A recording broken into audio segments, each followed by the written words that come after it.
बच्चों आज हम लोग जो चैप्टर करेंगे स्टार्ट। उस चैप्टर का नाम है थर्मोडायनेमिक। ठीक है।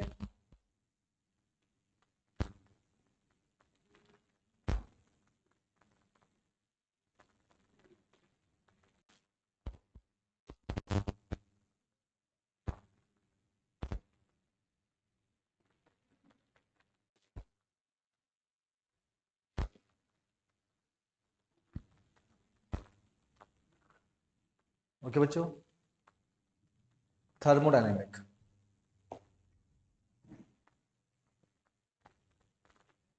बच्चों इसकी बेसिक जो बातें हैं वो आप सब जानते हो, केमिस्ट्री में अपने पढ़ रखा होगा। ठीक है ना। थर्मो मतलब हीट, डायनेमिक मतलब हीट इन मोशन। ठीक है।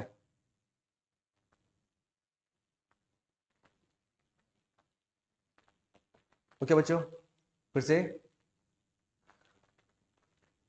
तो सबसे पहला जो टर्म है इसमें कुछ बेसिक टर्म्स हम लोग पिछले के चैप्टर में कर चुके हैं। ठीक है। थर्मल प्रॉपर्टी में जैसे कि इसमें हम अगर इस चैप्टर को स्टार्ट करते हैं बच्चों तो थर्मल इक्विलिब्रियम से स्टार्ट करते हैं इसको। Thermal equilibrium. ठीक है कि what do you mean by thermal equilibrium.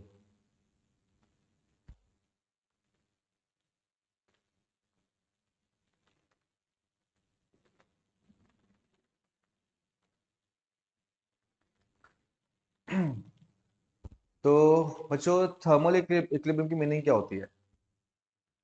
ठीक है, तो देखो जरा, थर्मल इक्विलिब्रियम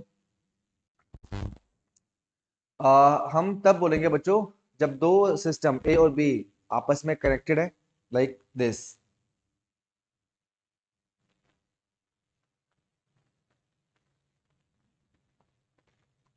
ठीक है, और बीच में मान लो हमने कोई वॉल लगा दी बच्चों,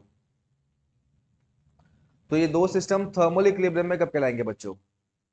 ठीक है ना। तो आंसर है when there is no exchange of heat. मान लो कि ये सिस्टम ए है आपका और ये आपका सिस्टम बी है। ए से बी में और बी से ए में हीट का फ्लो नहीं हो रहा हो, तब हम क्या बोलेंगे कि दोनों सिस्टम क्या है, थर्मल इक्विलिब्रियम में है बच्चों। ठीक है। ओके बच्चों, तो when there is no exchange of heat then the system is called thermal equilibrium. और थर्मल इक्विलिब्रियम में होने का मतलब यह है कि सिस्टम ए और सिस्टम बी दोनों का टेम्परेचर इक्वल है। ओके बच्चों। ठीक है, तो ये सब हम लोग लिख चुके हैं 11 चैप्टर में, तो ये सब यहाँ पे आपको नोट करने की कोई जरूरत नहीं है। ओके बच्चों, टेल मी, नोट आपको करवा दूं मैं या। करवा दो सर। सर करवा दो। 11 चैप्टर में नहीं किया था आपसे आपने सब नोट। सर उतना कराया सर। उतना सर टाइम क्या वेस्ट था होगा आप सेम लोगों का बच्चों। नोट सर में? सेम ही है सर, आगे करवा दो। ठीक है, थोड़ा सा आप सोचिए कि आप बोलेंगे तो मैं करवा दूंगा या नोट्स भेज दूंगा इसके मैं आपको। ये सब चीज इस चैप्टर से नहीं पूछी जाती बच्चों। ठीक है ना। चैप्टर बड़ा है, ये खत्म भी करना है हमें, इसके इंपॉर्टेंट टर्म्स पे ज्यादा ध्यान देना है हमें, क्योंकि इसकी जो बेसिक टर्म्स जो इंपॉर्टेंट टर्म्स है ना, वहां हमें ज्यादा फोकस करना है। तो बेसिक बेसिक टर्म पे टाइम ज्यादा खराब कर दोगे तो फिर बहुत टाइम निकल जाएगा। ठीक है बच्चों, तो ये तो सभी को पता है बच्चों थर्मल इक्विलिब्रियम का मतलब क्या होता है। ठीक है ना। When the system are in thermal equilibrium then there is no exchange of heat. बस नोट कर लो इसको आप, है ना। Then there is no exchange of heat, एक चीज। ठीक है, दूसरी बात बच्चों,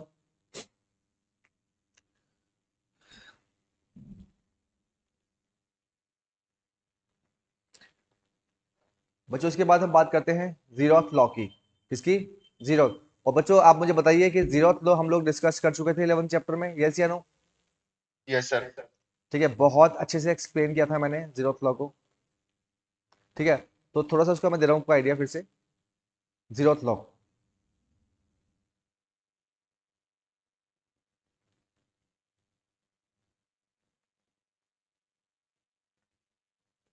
जीरोथ लॉ ऑफ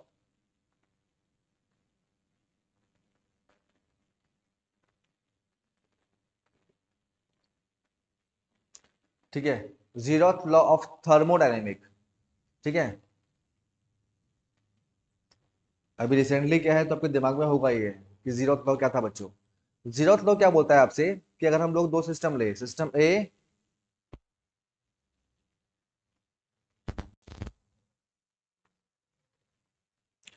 ठीक है, मान लो बच्चों ये सिस्टम ए है और इस सिस्टम को हमने एक दूसरे सिस्टम के साथ कनेक्ट किया।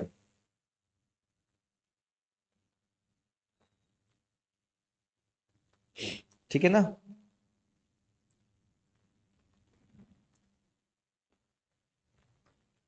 इस ए सिस्टम को हमने दूसरे सिस्टम के साथ कनेक्ट किया और ये सिस्टम है मान लो बच्चों सी। सी, और हमने क्या देखा कि ए और सी अगर दोनों थर्मल इक्विलिब्रियम पे हैं, दैट मीन्स ना तो हीट ए से सी जा रही है, ना तो हीट सी से ए जा रही है बच्चों। फिर से, अगर ए और सी दोनों थर्मल इक्विलिब्रियम में हैं, और अगर हम एक सिस्टम और लेते हैं बच्चों यहां पर, सिस्टम बी, ठीक है ना,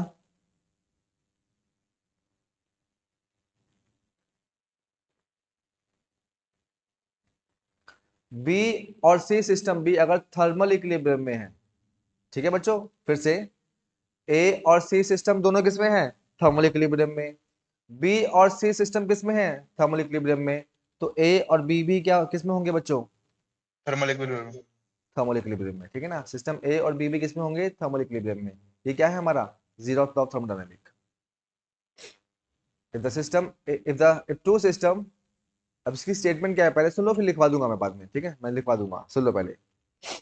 if two system A and C are in thermal equilibrium and B and C are in thermal equilibrium, then A and B are must be in thermal equilibrium.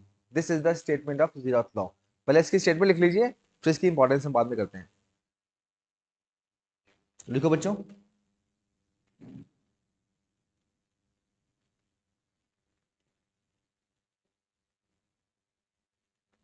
it state that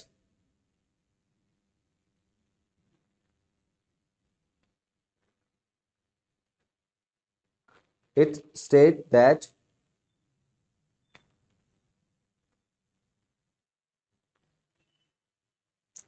if two system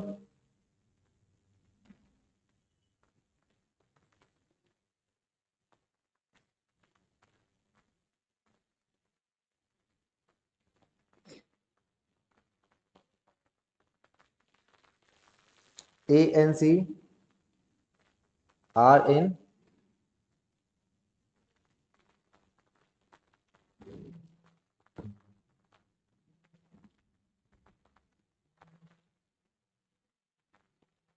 thermal equilibrium, बच्चों एक second, hello hello, बेटा waiting room में तो तुझे दिख नहीं रहा, waiting room में तो वेटिंग रूम में तो मुझे दिख नहीं रहा बेटा। तूने कौन सा लिंक क्लिक किया है, मैं रुक जा।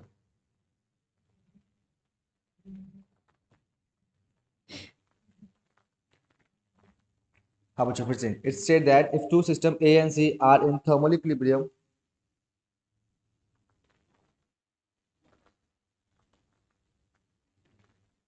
and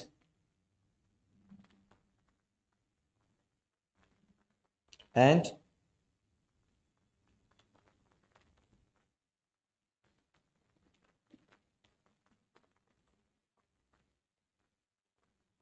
B and C are also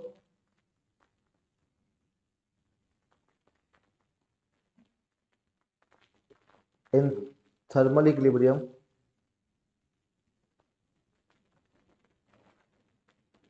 then then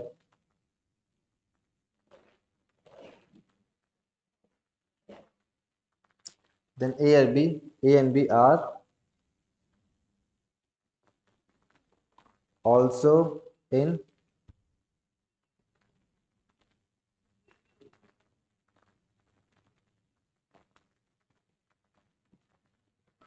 thermal equilibrium with each other। जो बच्चे अभी आए हैं मैं बता दूं कि हम लोग जीरोथ लॉ कर रहे हैं बच्चों, 11 चैप्टर में ये मैं करवा चुका था। ठीक है, एक बार हम लोग उसी की थोड़ी सी रिवीजन करेंगे, फिर आगे चलेंगे हम लोग। बच्चों कॉपी कर लिया, नोट कर लिया आप लोगों ने इसको?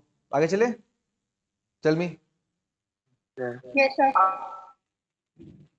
ठीक है,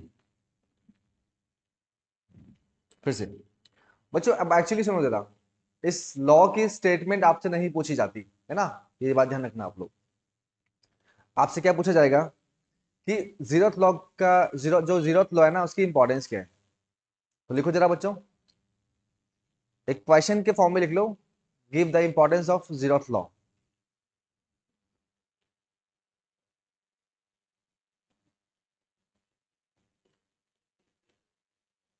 give the importance of zeroth law. ये बन गया हमारा क्वेश्चन कि जीरोथ लॉ का इंपॉर्टेंस क्या है। फिर से बच्चों, जीरोथ लॉ हमसे क्या बोलता है, देखो जरा। जीरोथ लॉ ने हमसे कहा कि दो सिस्टम थर्मल इक्विलिब्रियम में है ना,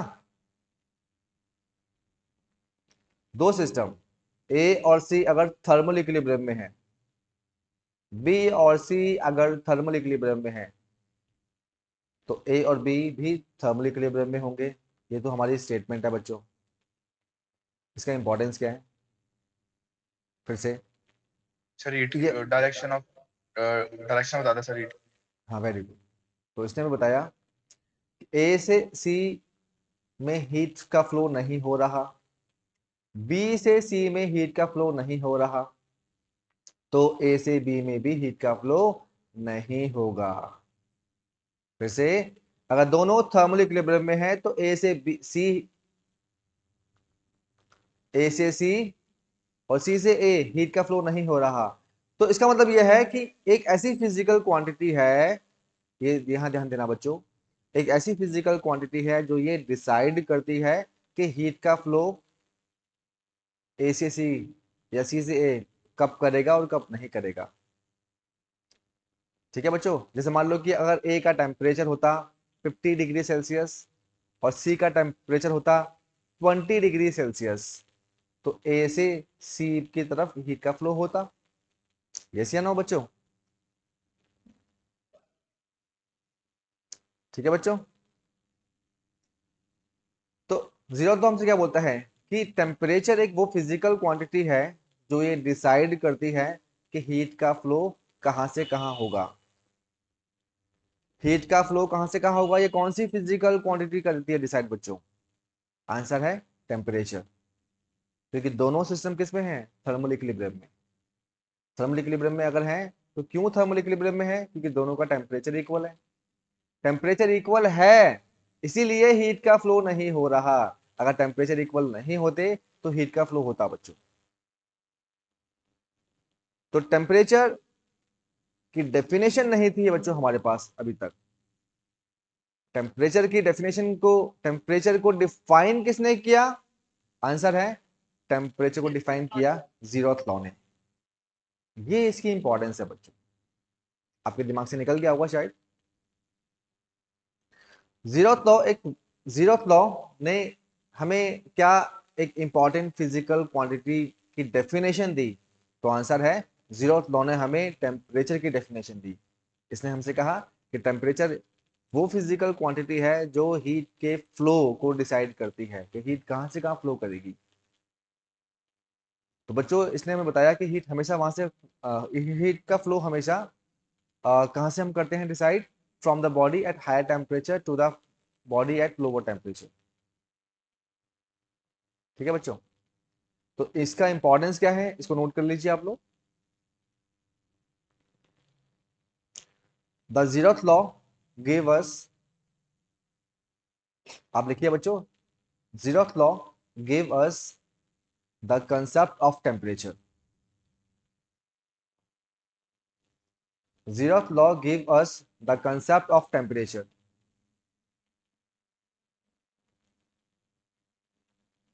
and Concept of temperature. Concept of temperature. Zeroth law gives us the concept of temperature and and temperature is that physical quantity, and temperature is that physical quantity which decide which decide the direction of flow of heat. ठीक है बच्चों, which decide the direction of flow of heat. ठीक है बच्चों, तो अगर ये सवाल आ गया एग्जाम में कि टेम्परेचर का कॉन्सेप्ट किस लॉ ने दिया आपको, तो इसका आंसर क्या होगा बच्चों? Tell me. Zeroth law. Zeroth Zeroth law. law. Very good. तो जीरोथ लॉ ने हमें टेम्परेचर का कॉन्सेप्ट दिया. इसमें से और कुछ नहीं पूछा जाएगा आपसे, ठीक है ना, इसमें से बस इतना ही पूछा जाएगा आपसे. अच्छा बच्चों, अब इसके बाद आते हैं हम लोग अपने सेकेंड यानी कि फर्स्ट लॉ ऑफ थर्मोडायनामिक पे. मैं बता दूं आप लोगों को, कुछ बच्चों को नहीं पता होगा शायद, वैसे मैंने ये आपको बता रखा है लास्ट क्लास 11 चैप्टर में कि इसका नाम जीरो क्यों पड़ा. क्योंकि पहला एक लॉ आपने देखा है दुनिया का, है ना, जिसका जो नंबर है वो जीरो से स्टार्ट है. अभी तक ऐसा कोई नंबर नहीं आया जो जीरो से स्टार्ट था, है ना. दुनिया का पहला ऐसा लॉ है जिसका नंबर जीरो से स्टार्ट है ना. आपने Newton first law, second law, third law, ऐसे कई सारे लॉस पढ़े होंगे आपने, लेकिन जीरो के नंबर से आपने ये पहली बार देखा है. तो बच्चों उसका नंबर जीरो क्यों पड़ा? ठीक है, एक्चुअली कहा था कि स्टार्टिंग में ना फर्स्ट लॉ ऑफ थर्मोडायनेमिक बन चुका था. ठीक है, उसमें हमने टेम्परेचर जो फिजिकल क्वांटिटी है उसका इस्तेमाल कर लिया था कि टेम्परेचर बढ़ेगा या घटेगा. इसके बाद बना थर्मोडायनेमिक का सेकेंड लॉ, उसमें भी हमने टेम्परेचर के कंसेप्ट का इस्तेमाल, टेम्परेचर फिजिकल क्वांटिटी का इस्तेमाल कर लिया. दोनों के बनने के बाद साइंटिस्टों के दिमाग में आया कि टेम्परेचर को हमने डिफाइन तो किया नहीं और उसका यूज हमने पहले कर लिया. तो बाद में बच्चों एक लॉ बना जिसने टेम्परेचर को डिफाइन किया. तो बच्चों बाद में जो लॉ बना उसको हमें थर्ड लॉ देना चाहिए था ना, फर्स्ट सेकंड थर्ड, क्योंकि बाद में बना है थर्ड लॉ. लेकिन प्रॉब्लम ये थी कि थर्ड लॉ में हम टेम्परेचर को डिफाइन कर रहे थे और फर्स्ट सेकंड में हम टेम्परेचर वर्ड का यूज कर चुके थे. तो ये ऑर्डर सही, ऑर्डर बच्चों सही नहीं बैठ रहा था ऑर्डर, है ना. तो फिर क्या किया, फिर थर्ड लॉ को हमने फर्स्ट नंबर से पहले वाले का नंबर दिया. फर्स्ट से पहले कौन सा नंबर आता है बच्चों? जीरो. ठीक है ना. तो ये लॉ सबसे लास्ट में बना था बच्चों, और इसको फर्स्ट से पहले रखने के लिए हमें जीरो नंबर देना पड़ा इसमें. ठीक है बच्चों, कोई डाउट बच्चों? यहाँ तक कोई डाउट बच्चों? आगे चले. सर सर कल मेरा पेपर था फिजिक्स का. हम्म. तो सर उसमें एक क्वेश्चन आया, state the zeroth law of thermodynamics, और उसका second part, how does zeroth law lead to the concept of temperature. Temperature. Sir ये ठीक है, सेकंड पार्ट का आंसर बता दो. How because, does it led to the concept of temperature. हाँ, because temperature is that physical quantity which decide the direction of heat flow, and after that the system is in thermal equilibrium. क्योंकि temperature ही वो physical quantity है जो heat की direction को decide करेगी, और thermal equilibrium में होने के लिए टेम्परेचर दोनों सिस्टम का इक्वल रहना चाहिए. इसीलिए जीरो तो किस कॉन्सेप्ट को डिफाइन करता है? टेम्परेचर को. ठीक है ऋषभ? Okay okay. हाँ, तो ये लिख के आ गया था ना एग्जाम में. हाँ सर लिख तो दिया. हाँ, बस इतना ही पूछा जाता है, मैंने बोला ना आपसे. वेरी गुड बेटा. फिर से बच्चों अब आते हैं हम लोग, अच्छा अब हम लोग फर्स्ट लॉ पे आते हैं, लेकिन फर्स्ट लॉ से पहले हमें दो तीन फिजिकल क्वांटिटी के बारे में समझना है. ठीक है, देखो जरा, ये काफी इंटरेस्टिंग है बच्चों. चलो यहां हम देखते हैं बच्चों,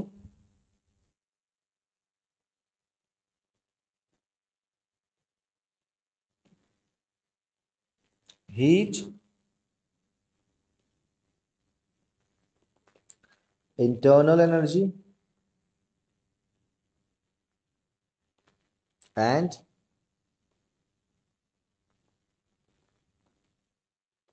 वर्क डन. ठीक है बच्चों, heat, internal energy and work done. ये तीन physical quantity, heat, internal energy and work done. देखते हैं बच्चों इसको हम लोग।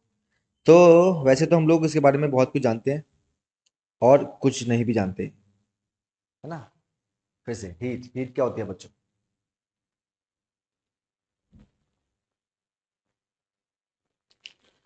तो ये तो बच्चों पढ़, ये हम 11 चैप्टर में समझ चुके थे कि हीट का मतलब क्या होता है। Heat is kind of energy, yes या नो, Yes. है ना। Heat is kind of energy. हम लोग बच्चों एनर्जी, हम लोग हीट को एनर्जी कब बोलते हैं, है ना।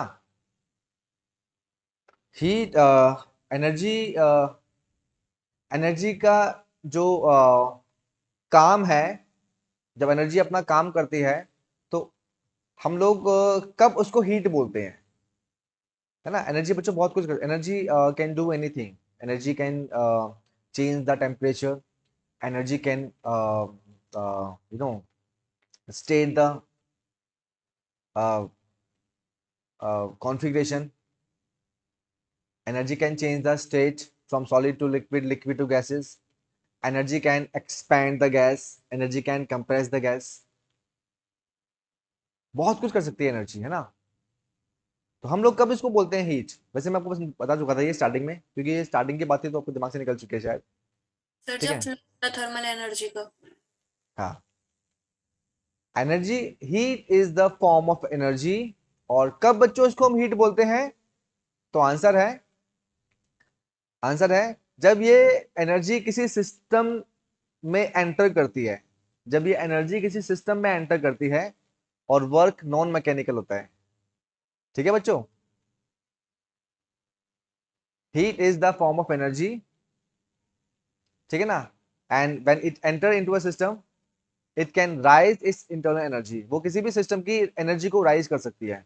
हीट किसी भी सिस्टम की एनर्जी को राइज कर सकती है without doing any mechanical work.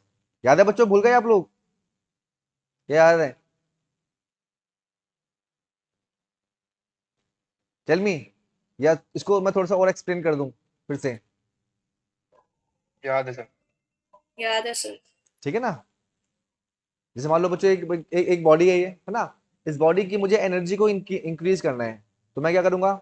इसको यहां से उठाऊंगा ऐसे। तो मैंने क्या किया बच्चों? मैंने मैकेनिकल वर्क किया और मैंने इसको उठा के यहाँ ले गया, और इसकी एनर्जी, इसकी पोटेंशियल एनर्जी मैंने इंक्रीज कर दी। इस बॉडी की मैंने पोटेंशियल एनर्जी को इंक्रीज कर दिया by doing any mechanical work. बच्चों बिना मैकेनिकल वर्क किए, बिना मैकेनिकल वर्क किया बॉडी की एनर्जी को इंक्रीज कर दो, कैसे कर पाएंगे?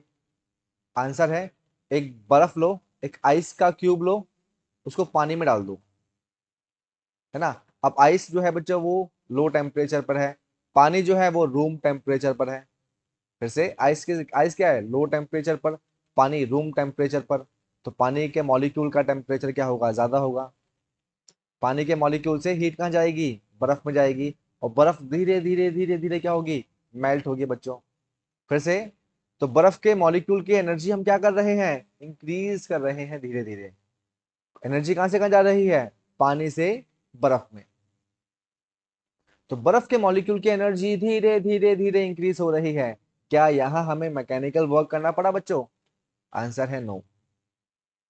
तो without doing any mechanical work, the heat can increase the internal energy, and that is why heat is termed as energy। तो बच्चों हीट एक एनर्जी है जो किसी भी बॉडी की इंटरनल एनर्जी को चेंज कर सकती है without doing any mechanical work. Okay बच्चों, बात क्लियर? तो आगे चले। Yes sir. Yes sir. Yes. इसमें वंशिका मित्तल बेटा, आप आज फर्स्ट टाइम आए ना शायद?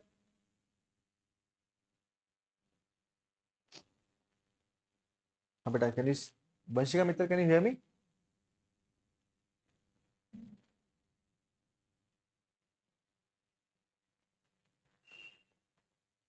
ओके, आप कमेंट भी कर सकते हैं बेटा अगर आपके माइक में प्रॉब्लम है तो। हाँ बच्चों, फिर से एक सेकेंड। ओके बेटा, तो वंशिका अगर कुछ लगे ना, कुछ कंफ्यूजन लगे तो मुझे बोल बता देना, है ना, क्योंकि ये बच्चों को तो पहले 11 चैप्टर में काफी चीजें मैं समझा चुका हूँ, है ना। कुछ भी लगे ना कि आपके सर से ऊपर जा रहा है, कुछ कंफ्यूजन है, तो मुझे बता देना आप। ओके बेटा, कमेंट कर देना, ठीक है, चैट कर देना, मैं पढ़ लूंगा इसे फिर से। ओके बेटा। हाँ, तो बच्चों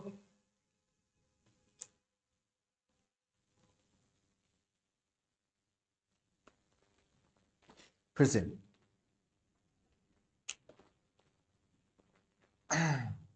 हाँ, हीट के बाद बच्चों हम आते हैं इंटरनल एनर्जी पे। इंटरनल एनर्जी पे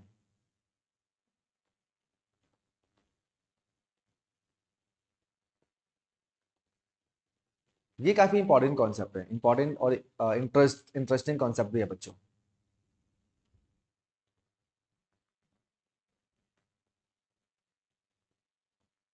इंटरनल एनर्जी,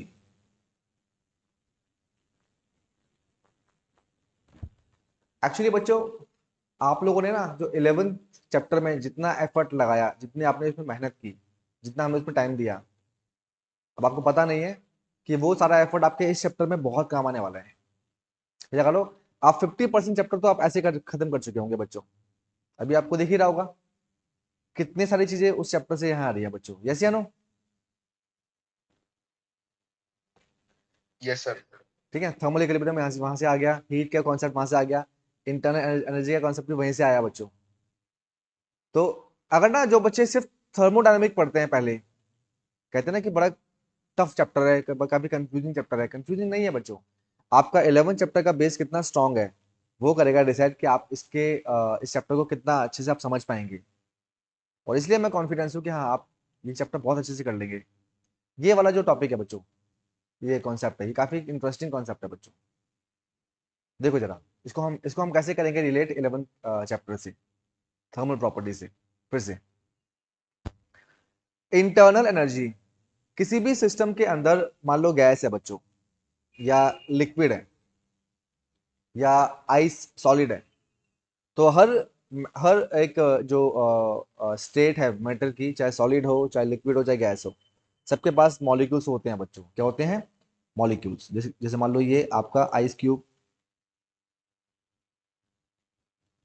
ठीक है, सॉलिड है ना। एक मान लो बच्चों लिक्विड है,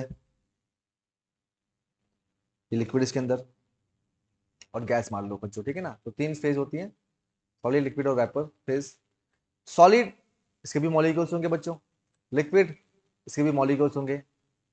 मॉलिक्यूल्स, इन मॉलिक्यूल्स के अंदर, इन मॉलिक्यूल्स के पास कुछ ना कुछ एनर्जी होती है बच्चों, है ना। मॉलिक्यूल्स बोले उसको या कंटेंट बोलते हैं हम उनको, ठीक है ना। आइस के जो कंटेंट्स हैं इनके पास कुछ ना कुछ एनर्जी होगी बच्चों। यस या नो? अच्छा, अब देखो बच्चों, अब अगर मैं इन मटेरियल्स को हीट प्रोवाइड करूं, क्या करूं बच्चों? मैं इनको हीट प्रोवाइड करूं, देखो जरा कैसे।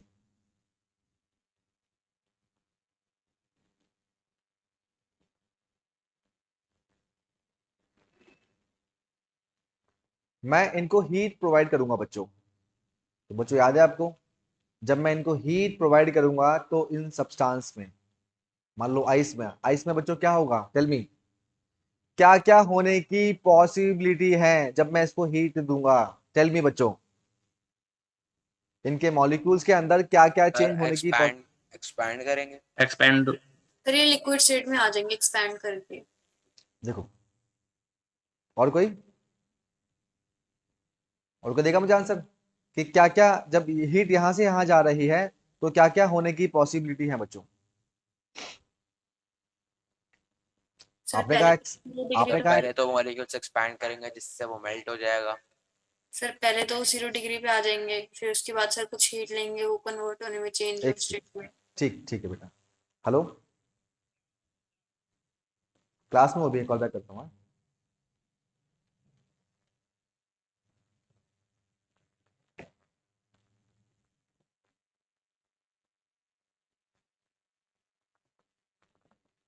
हाँ बच्चों देखो जरा, तो मैंने आपसे क्या कहा था बच्चों, जब कोई मैटर, है ना, मान लो कि आइस हीट लेगी बच्चों, तो या तो इसका स्टेट चेंज होगा, it convert from solid to liquid, ठीक है, या तो हीट किसमें किसका काम करेगा, इसका टेम्परेचर राइज करेगा।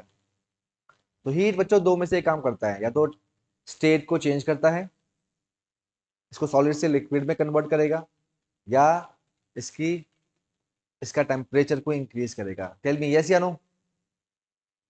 Yes sir. ठीक है ना। तो हीट मैंने आपको पहले अभी लास्ट क्लास में समझाया था बच्चों कि हीट दो में से एक काम करता है, दोनों काम एक साथ नहीं करता हीट। या तो क्या करेगा बच्चों, वो स्टेट को चेंज करेगा, या उसके उस सब्सटेंस के टेम्परेचर को राइज करेगा बच्चों। फिर से बच्चों, हीट किसी बॉडी में जा रही है, आपको दो बातों से मालूम पड़ता है, तीसरी बच्चों कोई बात ही नहीं है। आपको दो बातों से मालूम पड़ेगा, यदि बॉडी का टेम्परेचर राइज हो रहा है, हमने लगा दिया इधर थर्मोमीटर, लगा दिया थर्मोमीटर, हम देख रहे हैं कि इसका टेम्परेचर 0 से 1 डिग्री हो गया, 2 डिग्री हो गया, 3 degree, 4 degree, 5 degree, temperature rise कर रहे हैं। तो राइज ऑफ टेम्परेचर हमें यह इशारा करता है कि इसके अंदर हीट जा रही है। यस या नो। ठीक है बच्चों। Yes sir. इस बॉडी का अगर टेम्परेचर धीरे धीरे धीरे धीरे राइज कर रहा है, तो हम ये समझ रहे हैं कि इस बॉडी के अंदर हीट जा रही है। एक बात तो ये। दूसरी बात बच्चों ये, अगर इसका टेम्परेचर राइज नहीं कर रहा है, इसका टेम्परेचर 0 डिग्री है, हीट बराबर दे रहे हैं हम, इसका टेम्परेचर 0 डिग्री है, एक सेकंड बाद देखा 0 डिग्री है, 2 सेकंड बाद देखा 0 डिग्री है, 10 सेकंड बाद देखा 0 डिग्री है, 1 मिनट बाद देखा 0 डिग्री है। लेकिन लेकिन बच्चों ये अपनी स्टेट को चेंज करता रहेगा। ये 100 ग्राम का बर्फ में 1 ग्राम लिक्विड बन जाएगा, ये 2 ग्राम लिक्विड, 10 ग्राम लिक्विड, 50 ग्राम लिक्विड। जब तक ये अपनी स्टेट को चेंज करता रहेगा, ये अपना टेम्परेचर चेंज नहीं करेगा बच्चों। तो हीट बच्चों दो में से एक काम करती है, या तो टेम्परेचर को चेंज करेगी या स्टेट को चेंज करेगी। यस या no. Yes sir. Yes, sir. हाँ बेटा वंशिका मित्तल, कोई डाउट इसमें आपको। Heat can do one of things, either it can change temperature or either it can change the state of the matter.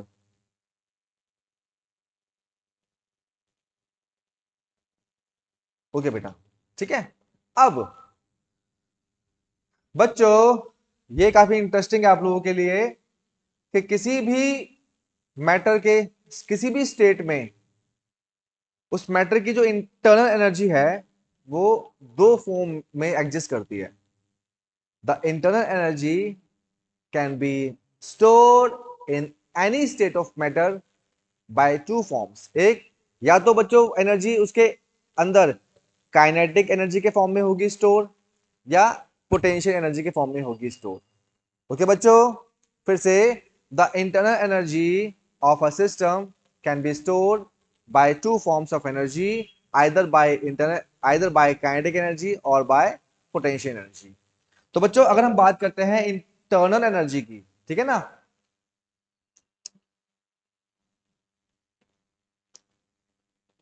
अगर हम बात करते हैं बच्चों सिस्टम के इंटरनल एनर्जी के बारे में, तो द इंटरनल एनर्जी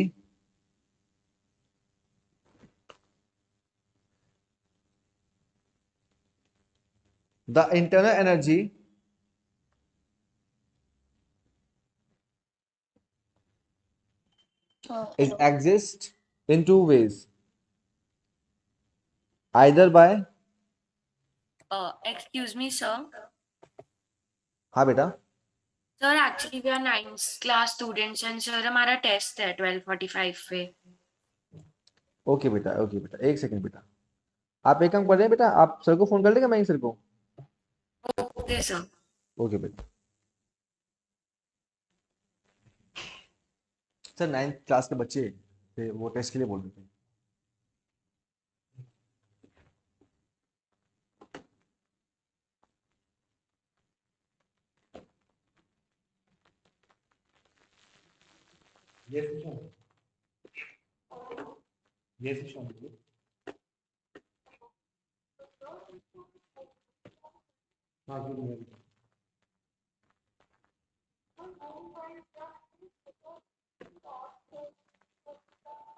कोई बात नहीं, साइन कर दो।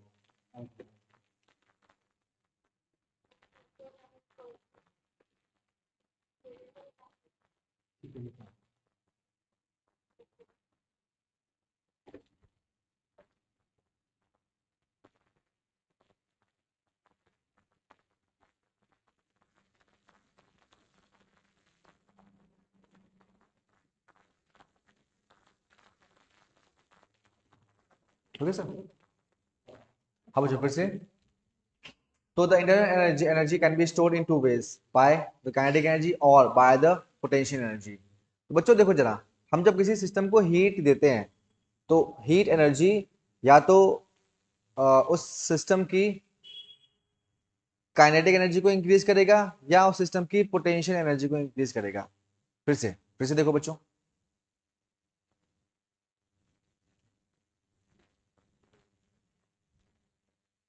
मान लो बच्चों ये एक आइस है, ठीक है ना।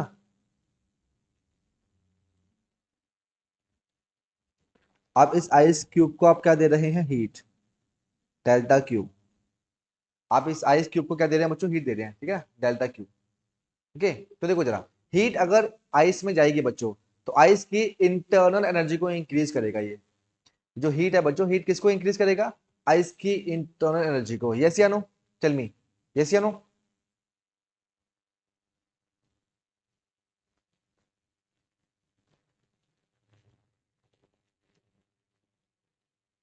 हाँ बच्चों फिर से। बच्चों यहाँ इसमें इस बात पे कोई डाउट बच्चों आपको? अगर हम किसी सिस्टम को हीट एनर्जी देंगे तो वो सिस्टम की इंटरनल एनर्जी को इंक्रीज करेगा, ठीक है, नोट कर लीजिए इसको एक बार आप लोग। The heat energy of the heat energy the heat energy increase the internal energy of the system. The heat energy increase the internal energy of the system in two ways. In two ways.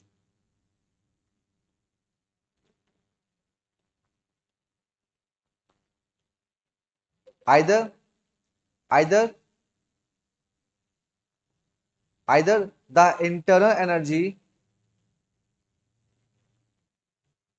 increases, either the internal energy increases in the form of kinetic energy or in the form of potential energy. Sir एक बार repeat करना, में disconnect हो गया था। Okay बेटा,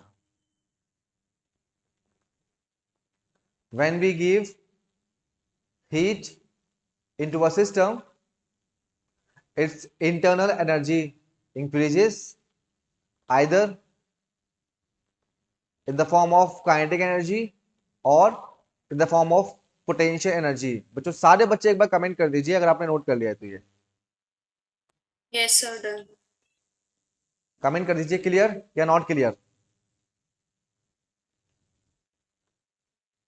हाँ बेटा वंशिका मित्तल, कोई डाउट इसमें आपको? सर एक बार पोटेंशियल एनर्जी का एग्जांपल देना, कैसे इंक्रीज होती सबके है? एग्जांपल दूंगा, आप आराम से रिलैक्स होकर पढ़ते रहो खाली, ठीक है ना, कैसे आपको आगे तक लेके जाना है ना। मैं पहले भी बोल चुका हूं ना आपको, बस लेक्चर के एंड होने का वेट किया करो, एक भी डाउट नहीं छोड़ूंगा दिमाग में आपके।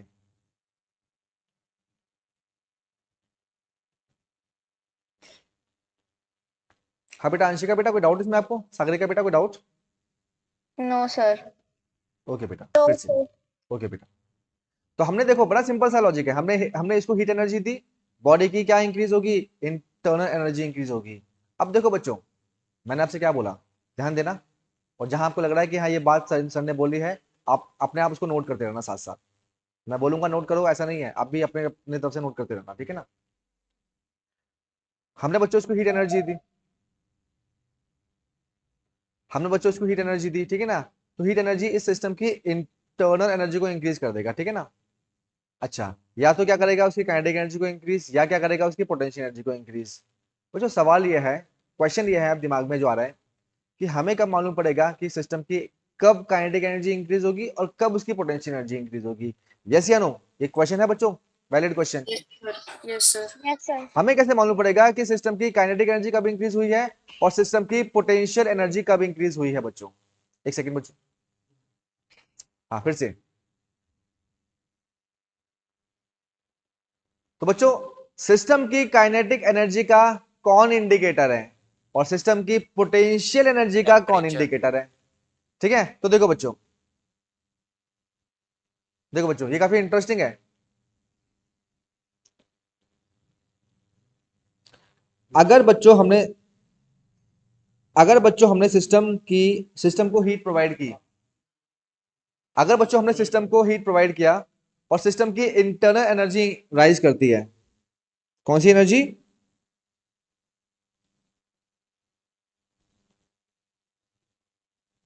Internal energy.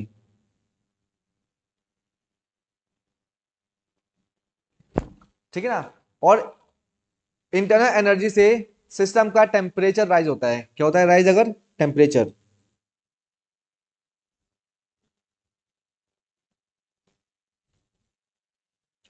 if there is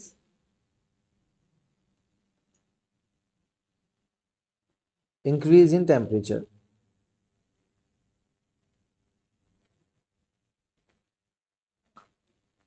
sir चल जाएंगे दोस्तों। ठीक है बच्चों, अगर इंटरनल एनर्जी से सिस्टम का टेम्परेचर राइज होता है, टेम्परेचर, तो समझ जाना बच्चों आप लोग कि सिस्टम की काइनेटिक एनर्जी इंक्रीज होती है बच्चों।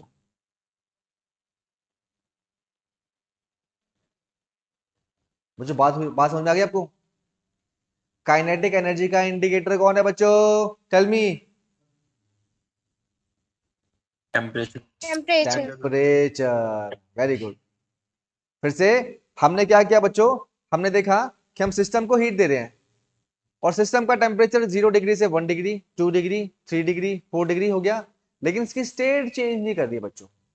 ये इंपॉर्टेंट लाइन है, इसकी स्टेट चेंज नहीं कर रही बच्चों। ठीक है ना?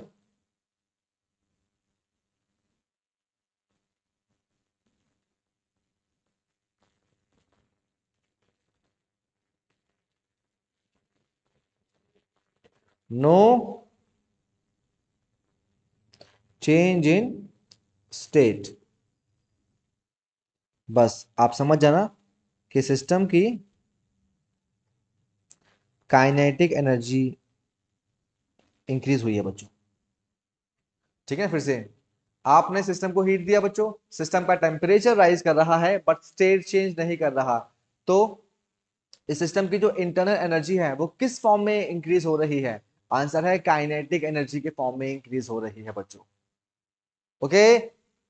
Yes sir. अच्छा, दूसरी बात, अगर आप सिस्टम को हीट दे रहे हैं, दूसरी बात बच्चों,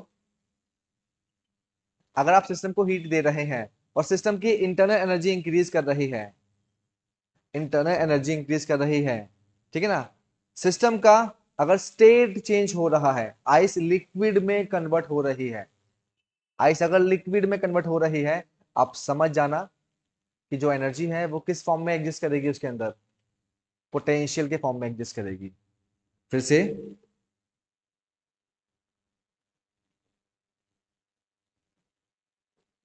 इंटरनल एनर्जी सिस्टम की इंक्रीज हो रही है if there is change in state without change in temperature, तो समझ लेना कि सिस्टम की जो इंटरनल एनर्जी है वो किस फॉर्म में है? उसके अंदर पोटेंशियल एनर्जी के फॉर्म में है बच्चों। तो बच्चों फिर से पूछता हूं मैं आप लोगों से, काइनेटिक एनर्जी का इंडिकेटर कौन है बच्चों? Tell me. Temperature. Temperature. Temperature. और पोटेंशियल एनर्जी का इंडिकेटर कौन है बच्चों? स्टेट। स्टेट। स्टेट। State. ठीक है ना? स्टेट। आपने आपने 1 किलोग्राम पानी लिया एक बाल्टी के अंदर, एक स्टील की बाल्टी में लिया, उसको गर्म कर, आप गर्म कर रहे हैं बाल्टी को, पानी को गर्म कर रहे हैं बच्चों। पानी का टेम्परेचर, पानी का टेम्परेचर मान लो आपने लगाया थर्मोमीटर, पानी का टेम्परेचर 25 डिग्री से 26 डिग्री हो गया, 27 डिग्री, 30 डिग्री, 40, 50, 70, 80, 90, 100। तो जितनी आपने हीट दी बच्चों उसको, उस हीट देने से उस वाटर मॉलिक्यूल की इंटरनल एनर्जी राइज होगी। अब वाटर मॉलिक्यूल की जो इंटरनल एनर्जी है वो किस फॉर्म में एग्जिस्ट करती है, टेल मी। पोटेंशियल एनर्जी के फॉर्म में कि काइनेटिक एनर्जी के फॉर्म में? Kinetic. So kinetic energy क्योंकि काइनेटिक एनर्जी टेम्परेचर के चेंज फॉर्म हो में, रहा है बट स्टेट चेंज नहीं हो रहा।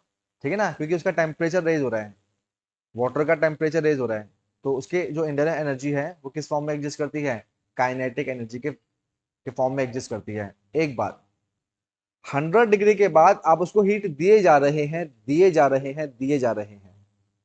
100 डिग्री से 1 ग्राम, एक ग्राम, मान लो कि उसके अंदर 100 ग्राम पानी है, तो 1 ग्राम पानी क्या बन गया, वेपर। 99 ग्राम पानी रह गया, लेकिन 99 ग्राम पानी का टेम्परेचर 100 डिग्री है। आपने और हीट दिया, 90 डिग्री, 90 ग्राम रह गया, 10 ग्राम क्या कर गया, वेपर में उड़ गया। 80 ग्राम रह गया, 10 ग्राम वेपर में उड़ गया। 70 ग्राम रह गया, 30 ग्राम वेपर में उड़ गया बच्चों, स्टीम बन गया। लेकिन टेम्परेचर 100 का 100 है, टेम्परेचर नहीं बढ़ रहा। तो जो आपने हीट दिया, वो हीट उसमें किस फॉर्म में गया बच्चों, उसकी इंटरनल एनर्जी किस फॉर्म में एग्जिस्ट करती है, tell me. Potential. Potential energy के फॉर्म में करती है। Potential. ठीक है बच्चों, तो एक छोटी सी बात समझ में आ गई आपको कि किसी भी सिस्टम की इंटरनल एनर्जी दो फॉर्म में एग्जिस्ट करती है, या काइनेटिक में करेगी या पोटेंशियल में करेगी। काइनेटिक एनर्जी का इंडिकेटर कौन है बच्चों, टेम्परेचर, और पोटेंशियल एनर्जी का इंडिकेटर कौन है, change in state without change in temperature. बच्चों एक बार कमेंट कर दो, एक बार आप लोग सारे बच्चे, अगर आपको ये पूरा कॉन्सेप्ट समझ में आ गया है तो कमेंट करो क्लियर, और समझ में नहीं आया है तो कमेंट करना बच्चों not clear. Clear, sir. Sir, हाँ बेटा, सर ये जो हम एनर्जी प्रोवाइड करते हैं चेंज ऑफ स्टेट के टाइम, जब टेम्परेचर कांस्टेंट रहता है, तो वो एनर्जी उनके इंटरमोलिकुलर बॉन्ड्स तोड़ने में काम नहीं आती? हाँ बेटा, वही होता है, मॉलिक्यूल्स के बीच का सेपरेशन हम लोग इंक्रीज कर देते हैं। जब मॉलिक्यूल के बीच का सेपरेशन हम इंक्रीज कर देंगे तो उनको ज्यादा एनर्जी मिल जाएगी बेटा, है ना। और स्टेट भी कौन सी हो जाएगी इनकी, लिक्विड से गैस, वेपर स्टेट हो जाएगी।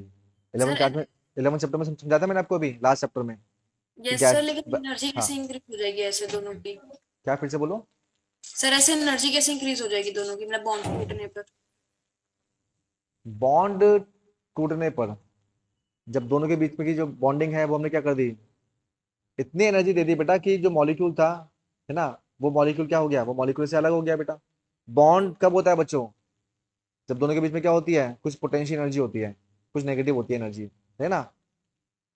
अब हमने इसको एनर्जी दे दी, मान लो बच्चों, पहले मान लो इसके पास पहले कितनी एनर्जी थी, पहले बच्चों, पहले इस पूरे सिस्टम के पास 100 एनर्जी थी, हमने एनर्जी दे दी बाहर से, हमने 110 एनर्जी दे दी बाहर से, 110 एनर्जी। ठीक है ना, तो क्या करेगा ये मॉलिक्यूल, जब इसके पास एनर्जी ज्यादा हो जाएगी तो क्या करेगा, ये यहाँ से अलग अलग हो जाएगा मॉलिक्यूल। ये जितनी इसके पास, सिस्टम के पास पोटेंशियल एनर्जी थी उससे ज्यादा हमने दे दी एनर्जी, तो बॉन्ड क्या कर जाएगा, ब्रेक कर जाएगा। ठीक है ना, जैसे बॉन्ड ब्रेक कर जाएगा, उनकी जो बीच के जो इंटरमोलिकुलर गैप है वो बढ़ जाएगा, और इंटरमोलिकुलर गैप बढ़ेगा, इंटरमोलिकुलर फोर्स वीक हो जाएगा। अब इंटरमोलिकुलर फोर्स वीक होगा, अपनी स्टेट चेंज कर लेगा वो। ठीक है, मतलब सर पोटेंशियल एनर्जी इंक्रीज होने से बॉन्ड टूटता है? Very good. हाँ बेटा, पोटेंशियल एनर्जी इंक्रीज होने से बॉन्ड टूटता है। ठीक है सर। ठीक है, और बच्चों एक बात ध्यान रखना हमेशा कि जो टेम्परेचर है ना, अगर मैं बहुत गहराई में जाऊंगा ना, बहुत गहराई में, तो बहुत टाइम लग जाएगा बेटा। ठीक है ना, टेम्परेचर बढ़ने का मतलब ये होता है कि जब आप मान लो आपने सुई लिया, सुई को आपने गर्म किया, ये आपने सुई ली, आपने गर्म किया इसको, ठीक है ना, चूल्हे के ऊपर रख के गर्म किया, आपने टच किया, आपको बहुत जोर से लगता है हीट, आप होते होते भी फिर फूक मारते हैं उंगली में आपने, तो वो जो आपको हीट लगा ना, हीट, वो हीट का मतलब क्या होता है, आपने जब उसको गर्म किया बच्चों, जब आपने उस सुई को गर्म किया तो गर्म करने से आपने उसको हीट दे दिया। वो जो हीट एनर्जी इसके अंदर गई बच्चों, उस हीट एनर्जी ने इसके मॉलिक्यूल की वाइब्रेशन को बहुत स्ट्रॉन्ग कर दिया। ठीक है ना, इसके अंदर मॉलिक्यूल थे, पहले सुई के अंदर मॉलिक्यूल थे, उनकी वाइब्रेशन बहुत स्लो थी, बहुत स्लो वाइब्रेशन थी, लेकिन जैसे ही आपने इसको हीट एनर्जी प्रोवाइड की बच्चों, इनकी वाइब्रेशन बहुत फास्ट हो गई, बहुत फास्ट। और जैसे ही आपने इसको टच किया, इसके मॉलिक्यूल ने बहुत जोर से आपको हिट किया, बहुत जोर से आपको हिट किया, इतनी जोर से आपको हिट किया कि आपने बोला कि बड़ा गर्म है ये। तो गर्म कब, जब कोई चीज गर्म होती है बच्चों जब कोई चीज गर्म होती है तो उसका मतलब यह है कि उसके अंदर के मॉलिक्यूल्स की वाइब्रेशन हमने बहुत फास्ट कर दी, और वाइब्रेशन का मतलब है हमने क्या इंक्रीज कर दिया, उनकी काइनेटिक एनर्जी को। क्या इंक्रीज कर दिया बच्चों हम लोगों ने, उनकी काइनेटिक एनर्जी को इंक्रीज कर दिया। काइनेटिक एनर्जी का इंक्रीज हमें समझ में कब आता है, हम जब देखते हैं उसको टच करके उसका टेम्परेचर बढ़ जाता है बेटा, ठीक है ना। और अगर उनके बीच की जो इंटरमोलिकुलर फोर्स है उसको हम वीक कर देंगे, बहुत वीक कर देंगे उनके उनके इंटरमोलिकुलर फोर्स को, तो इंटरमोलिकुलर फोर्स वीक करने के बाद टेम्परेचर तो बढ़ता नहीं है, वो क्या करता है अपने स्टेट को चेंज कर लेता है बच्चों, अपने स्टेट को चेंज कर लेता है, ठीक है ना। और अपने स्टेट को चेंज करता है, हम समझ जाते हैं कि एनर्जी किस फॉर्म में गई है, इसके पास पोटेंशियल एनर्जी के फॉर्म में गई है। तो बच्चों एक बात है ना, आप थोड़ा कंफ्यूज मत होना। इसमें एक बात है कि ये मैं आपको थोड़ी सी एक्स्ट्रा नॉलेज दे रहा हूँ, ठीक है ना। अगर समझ में नहीं आएगी तो छोड़ देना इसको, ठीक है ना। बॉन्ड को ब्रेक करने के लिए हमें ज्यादा एनर्जी देनी पड़ती है बच्चों, बॉन्ड को ब्रेक करने के लिए।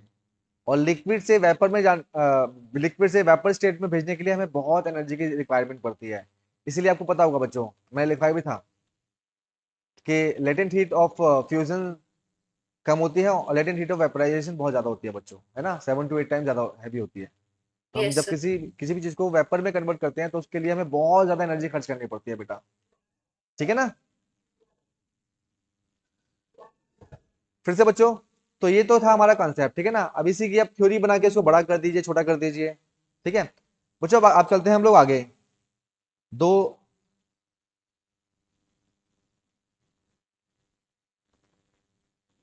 है ना, तो एक टर्म थी बच्चों हीट, ये समझ गए हम लोग, एक थी इंटरनल एनर्जी, ये भी समझ गए हम लोग बच्चों। इसके बाद अब आते हैं हम लोग इस पे तीसरी टर्म पे, दैट इज वर्क डन।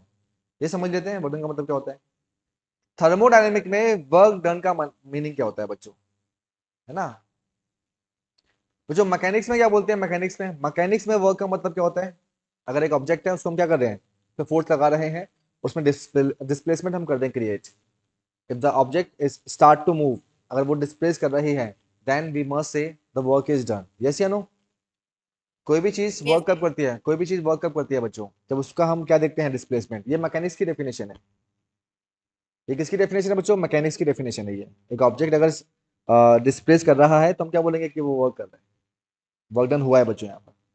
लेकिन थर्मोडायनेमिक में हम क्या बोलते हैं, देखो जरा। थर्मोडायनेमिक में वर्क डन होने का मतलब,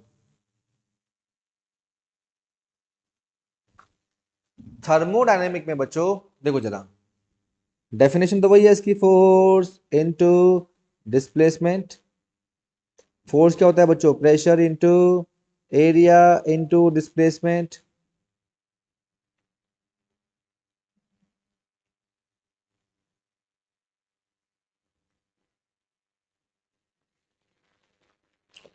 into displacement. Force is equal to pressure into area into displacement, और area into displacement is change in volume, ठीक है बच्चों।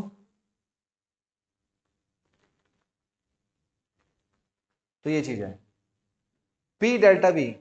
थर्मोडायनेमिक्स में हम वर्क डन हुआ ये कब बोलते हैं, ठीक है बच्चों। देखो जरा एग्जांपल से समझ लो इसको, एग्जांपल से मान लो आपने एक सिस्टम लिया, ये सिस्टम है, ये आपका पिस्टन,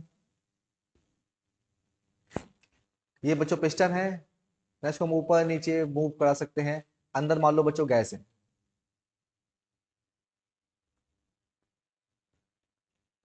ठीक है बच्चों। अब मान लो बच्चों कि आपने क्या किया, यहां आपने इसको हीट दिया, हीट,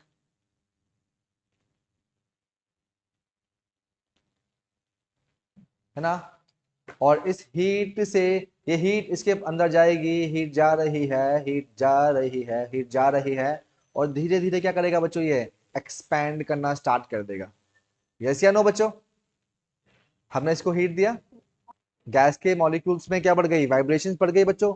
वाइब्रेशन बढ़ जाएगी तो क्या करेगा, ये एक्सपैंड करेगा, करेगा नहीं करेगा बच्चों। ये एक्सपैंड करेगा। तो पहले इसका जितना वॉल्यूम था इस गैस का, हीट देने के बाद इसका वॉल्यूम बढ़ जाएगा बच्चों। अगर इसका वॉल्यूम बढ़ जाएगा तो हम बोलेंगे कि सिस्टम ने वर्क किया। एक बहुत बेसिक सा एग्जांपल दे रहा हूं मैं, ऐसे बहुत एग्जांपल पढ़ेंगे हम लोग। तो अगर बच्चों, अगर हम किसी भी सिस्टम का वॉल्यूम चेंज कर पाए, then we must say the work is done. अगर वॉल्यूम में चेंज नहीं हुआ बच्चों, there is no change in volume, then there is no work done. Okay बच्चों, तो वर्क डन की डेफिनेशन क्या है थर्मोडायनेमिक में? If there is change in volume then we must say the work is done. Okay बच्चों,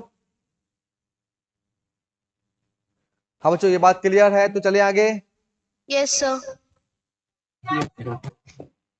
okay बच्चों, फिर से नाउ, अब बच्चों हम आगे चलते हैं। ओके, और हम कुछ थर्मोडायनेमिकल प्रोसेस की बात करते हैं बच्चों। कुछ जैसे मान लो बच्चों, किसी भी थर्मोडायनेमिकल प्रोसेस में, थर्मोडायनेमिकल प्रोसेस में कुछ होते हैं पैरामीटर्स, है ना, कुछ फिजिकल क्वांटिटी होती है। जैसे कि मान लो बच्चे, तो बेसिक फिजिकल क्वांटिटी कितनी होती है बच्चों? बेसिक बोलेंगे तो कितनी बोलेंगे? 4 या 5? 4 या 5? तो एक तो है प्रेशर, एक वॉल्यूम, एक टेम्परेचर, और क्या रह गया बच्चों? प्रेशर, वॉल्यूम, टेम्परेचर और हीट एनर्जी। ठीक है ना?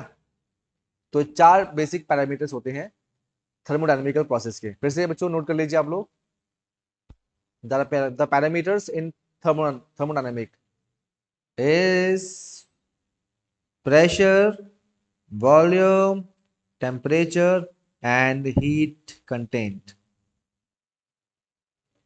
Pressure, volume, temperature and heat content, इसको हीट एनर्जी भी बोल सकते हैं आप लोग, है ना।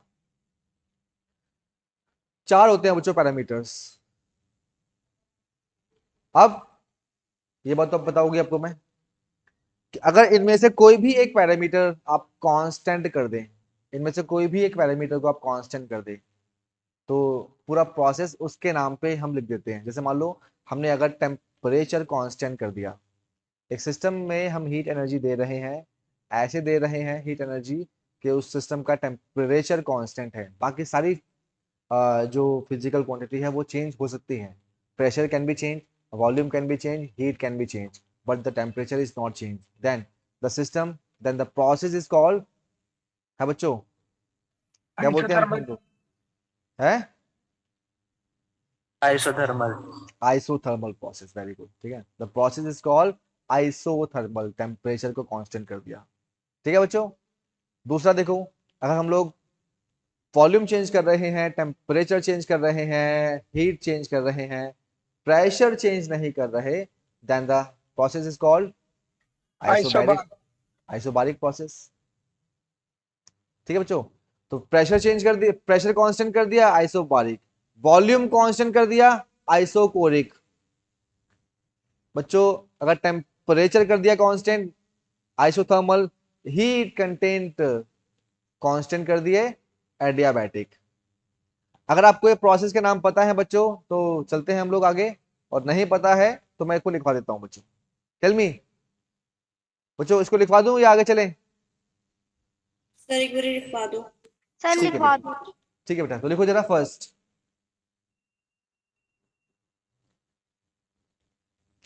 Isothermal process.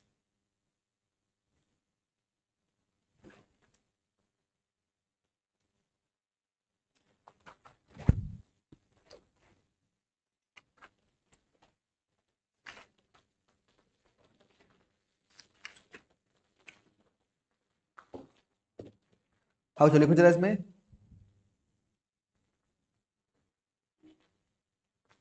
It is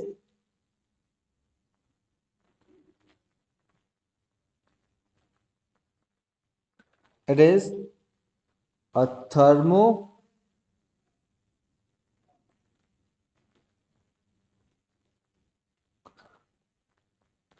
thermodynamic process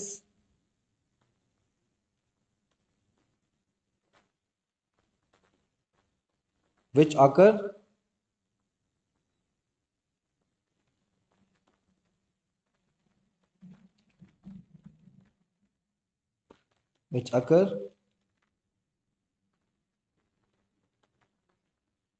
at constant temperature.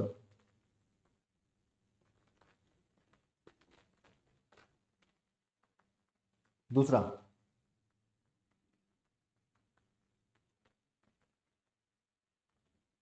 Isobaric process. Same है बच्चों, लास्ट में कर देना at constant pressure.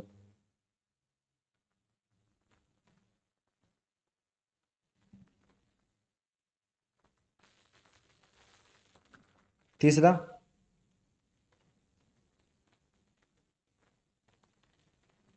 Isochoric process.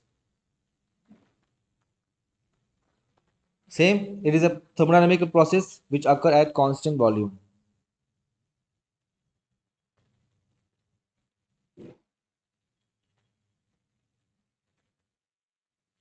At constant volume.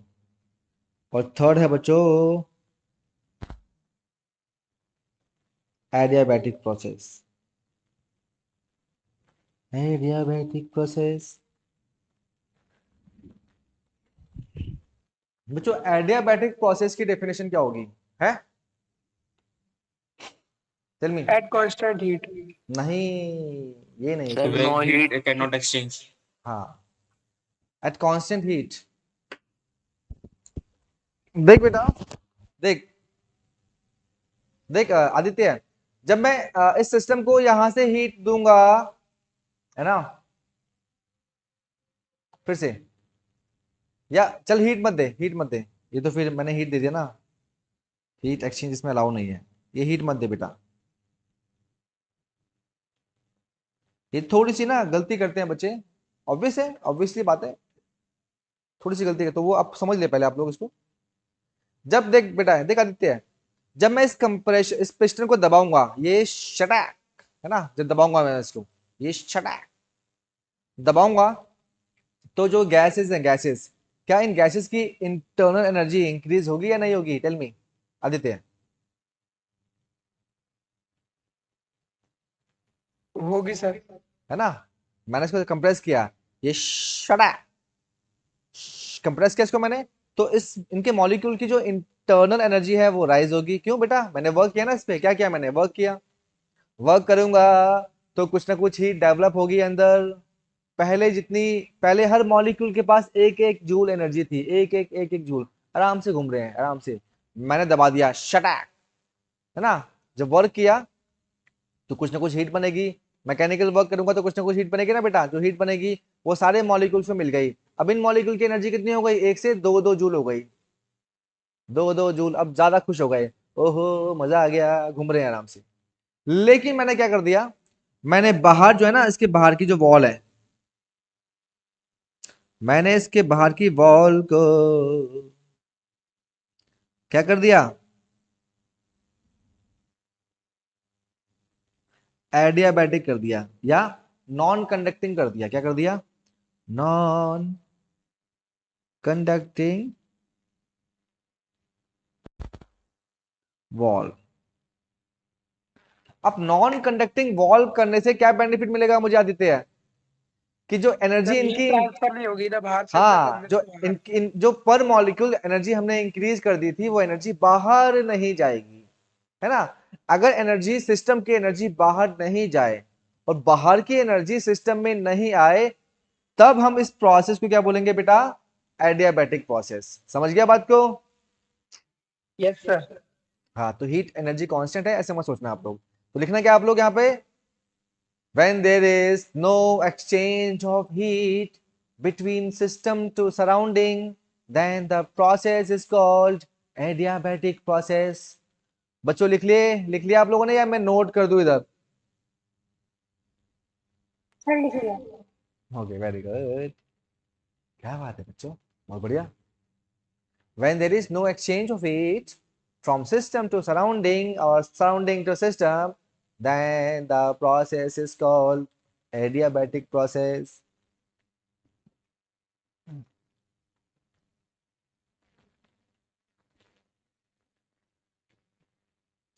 बच्चों अब एक बात और जानते हैं, फिर हम लोग इस चैप्टर के कोर में घुसने वाले हैं। कोर में हम जंग लड़ते लड़ते आ गए हैं, बॉर्डर पे आ गए हैं बच्चों।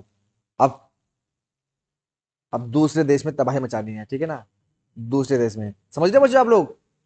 मेरा ये जो कहने का मतलब क्या है कि अभी तक केवल आप प्रिपरेशन कर रहे थे इस चैप्टर के बारे में। इस चैप्टर पे अभी तक आए नहीं, अभी तक आप लोग, है ना। इसकी जो मजेदार टर्म्स है ना वो हम लोग अब पढ़ने वाले हैं, जो इंपॉर्टेंट टर्म्स हैं, जो इस चैप्टर की बेस है, जो इस चैप्टर से पूछा जाता है आपसे। जो भी मैं आपको इस चैप्टर में करा दूंगा बच्चों, 99% वही आएगा। मैं बोलूंगा ना कि ये इंपॉर्टेंट है, इसको ढंग से पढ़ना, बाहर नहीं आएगा बच्चों, है ना। कृपा है मेरे गुरुजी की मुझ पे, ठीक है ना। इतना टाइम का एक्सपीरियंस है, जितना करा दूंगा उससे बाहर नहीं आएगा बच्चों, चाहे वो न्यूमेरिकल हो चाहे वो डेरिवेशन हो। फिर से अब बच्चों एक और चीज है, वो भी समझ लीजिए आप लोग।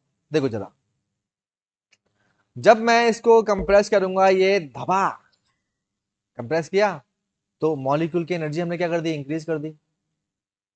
अब बच्चों मेरे पास ना ऑप्शन है, मैं मालिक हूं, मैं मेरे पास ऑप्शन क्या है, ऑप्शन ये है, या तो मैं इस एनर्जी, जो एनर्जी इसके अंदर इंक्रीज हो गई, उस एनर्जी को मैं अगर बाहर निकालना चाहूं, या मैं उस एनर्जी को बाहर निकालना ना चाहूं, मैं चाहूं तो उसको एक्सचेंज कर दूं सराउंडिंग के साथ, या तो मैं नहीं करूंगा एक्सचेंज सराउंडिंग के साथ।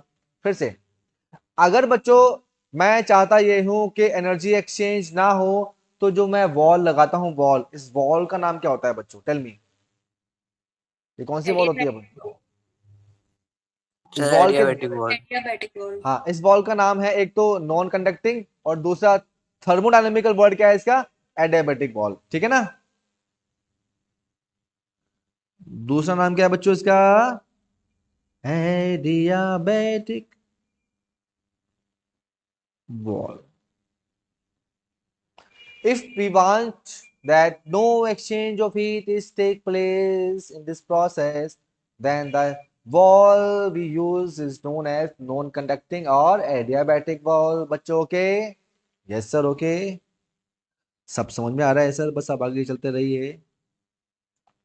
हाँ बच्चों देखो जरा, अब अगर बच्चों, अब अगर मैं चाहता हूं कि ये वाली हीट एनर्जी बाहर चली जाए, बाहर निकल जाए, तो बताओ बच्चों ये वॉल कौन सी होनी चाहिए फिर आपके पास, ये कौन सी वॉल होनी चाहिए? क्या बात, डायटम। क्या बात है बच्चों, Diathermic. सारे पढ़ लेके आते हैं घर से। The wall should be diathermic. Diathermic का दूसरा नाम क्या होगा बच्चों? Conducting wall. Conducting wall. ठीक है, तो बार बार मैं टर्म्स को यूज करूंगा, डायथर्मिक डायथर्मिक, समझ जाना कि हम कंडक्टिंग की बात कर रहे हैं, एडियाबैटिक एडियाबैटिक, नॉन कंडक्टिंग की बात कर रहे हैं बच्चों, ठीक है। ओके बच्चों, चलते हैं हम लोग आगे अब next.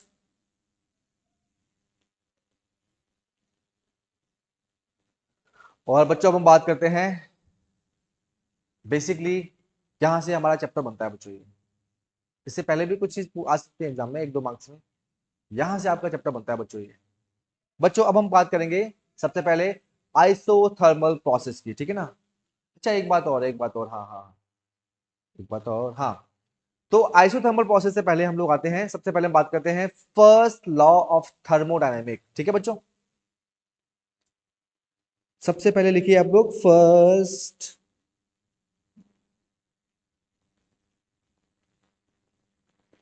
Law of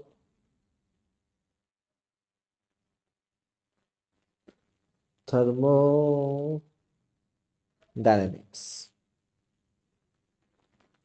first law of thermodynamic बच्चों, ठीक है। देखो इसने हमसे क्या कहा, इसने हमसे कहा बच्चों कि अगर आप किसी सिस्टम को हीट देते हैं, ठीक है, तो जो एनर्जी आपने सिस्टम को दिया बच्चों, सिस्टम क्या करेगा? सिस्टम उसमें से कुछ एनर्जी खर्च करेगा सिस्टम की इंटरनल एनर्जी को राइज करने में।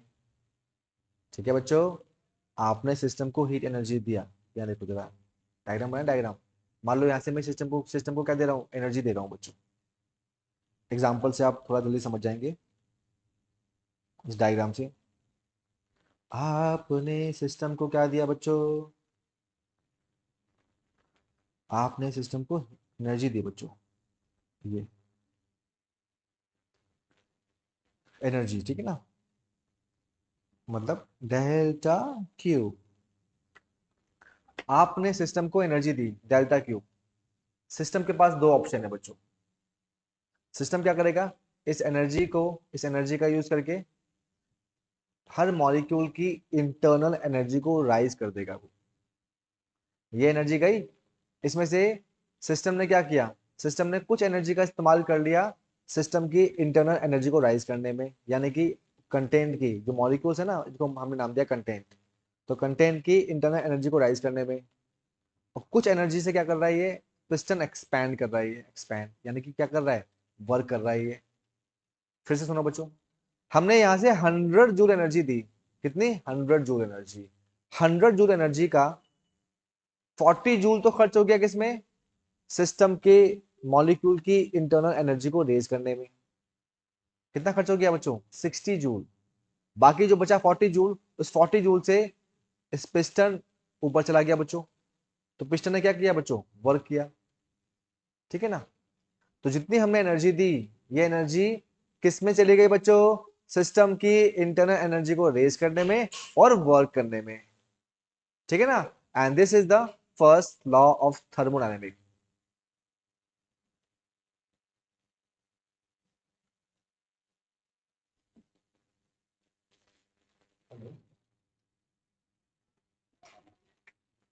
बच्चों एक सेकेंड,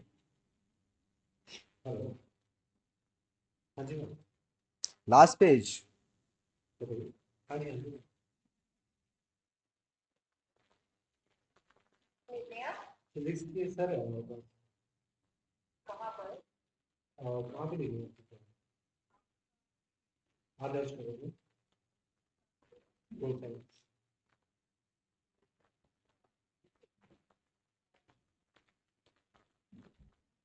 सर हो गया। एक सेकेंड, एक सेकेंड।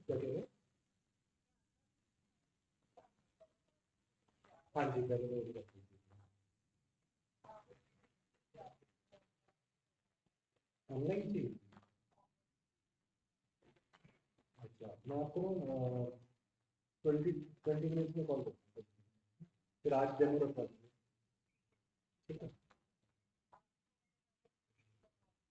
हाँ जी मैम, वो ये मेरे फिलहाल तो कोई क्वेरी आई नहीं, मुझे नहीं पता।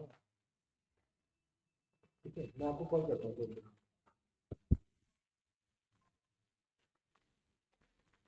हाँ बच्चों फिर से।